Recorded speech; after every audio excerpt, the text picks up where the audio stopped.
Hello friends, मैं advocate Praful Vora आप सभी का स्वागत करता हूं अपने इस यूट्यूब चैनल पर। आज हम अंडरस्टैंड करेंगे कि कंज्यूमर की डेफिनेशन क्या है। कंज्यूमर प्रोटेक्शन एक्ट के अंदर कंज्यूमर की डेफिनेशन को अंडरस्टैंड करना बहुत ज़्यादा इंपॉर्टेंट है, ताकि हमें ये ध्यान में रहे कि कंज्यूमर प्रोटेक्शन एक्ट जो है वो किस किस के ऊपर एप्लीकेबल रहेगा और हम कब और कहाँ जा सकते हैं। तो दोस्तों, section 27 of the consumer protection act 2019 के अंदर डेफिनेशन मेंशन की हुई है कंज्यूमर की।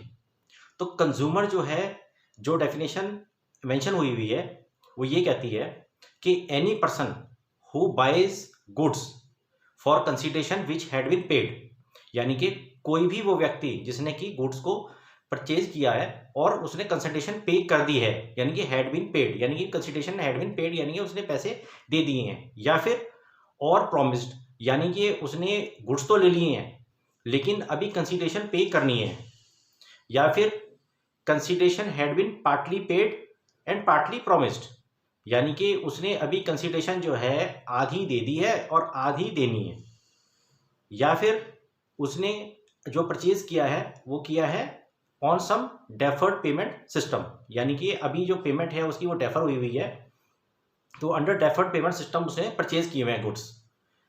और ये इंक्लूड करता है user of the goods other than the person who has paid the consideration amount, यानी कि जो भी यूजर होगा वो सारे के सारे इंक्लूड होंगे अदर देन द पर्सन जिसने की कंसिडरेशन अमाउंट दी हुई है।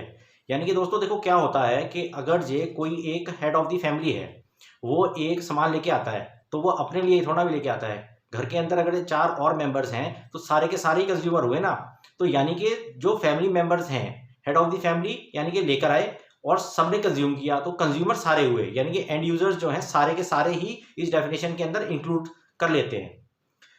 और इन केस ऑफ सर्विसेज, यानी कि अगर ये किसी ने सर्विसेज हायर करी हैं या फिर सर्विसेज अवेल करी हैं, उसके अंदर भी जो कंसिडरेशन है वो अगर ये पे हो चुका है या फिर प्रॉमिस कर दिया है या फिर पार्टली पे हो चुका है या पार्टली पे होगा या फिर डेफर्ड पेमेंट पे सर्विसेज अवेल कर ली हैं, या फिर जो बेनिफिशियरी है उन सर्विसेज का, जिसने की सर्विसेज अवेल करी हैं उसके साथ जो भी बेनिफिशियरी रहेगा उन सर्विसेज का, वो सारे भी इंक्लूड हो जाएंगे।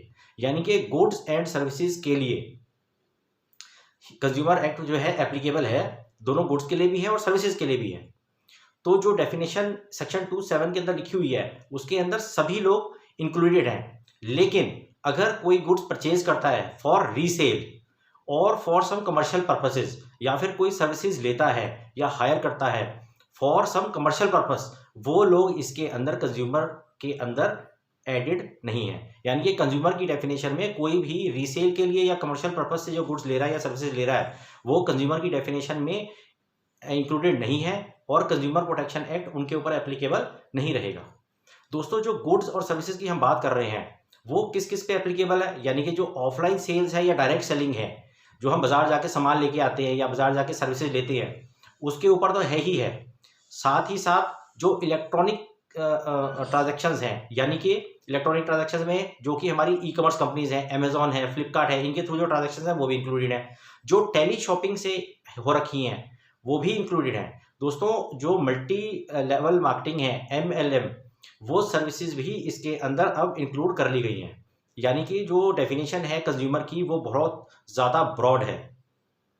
दोस्तों, जो पर्सन, यानी कि पर्सन को डिफाइन किया हुआ है सेक्शन 231 के अंदर, तो कौन कौन से पर्सन इंक्लूडेड है पर्सन में? पर्सन के अंदर इंडिविजुअल तो है ही हैं, इसके अलावा जो फर्म्स हैं, यानी कि प्रोप्राइटरशिप फर्म है, पार्टनरशिप फर्म्स हैं, ये भी इंक्लूडेड है। जो HUF है, हिंदू अनडिवाइडेड फैमिली, ये भी इंक्लूडेड है। जो सोसाइटीज़ हैं, जो कॉर्पोरेट बॉडीज़ हैं, जो कंपनीज़ हैं, वो भी इंक्लूडेड हैं। जो एसोसिएशन ऑफ पर्सन्स हैं और जो अदर कॉर्पोरेट बॉडीज़ हैं वो भी इंक्लूडेड हैं। जो आर्टिफिशियल जुडिशियल पर्सन्स हैं वो भी इंक्लूडेड हैं।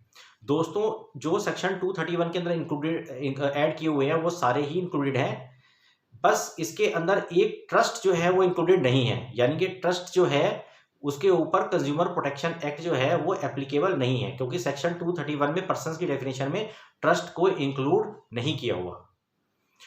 दोस्तों, सेक्शन 25 के अंदर कंप्लेनेंट के बारे में मेंशन है कि कौन कौन कंप्लेंट फाइल कर सकते हैं, यानी कि कंप्लेनेंट।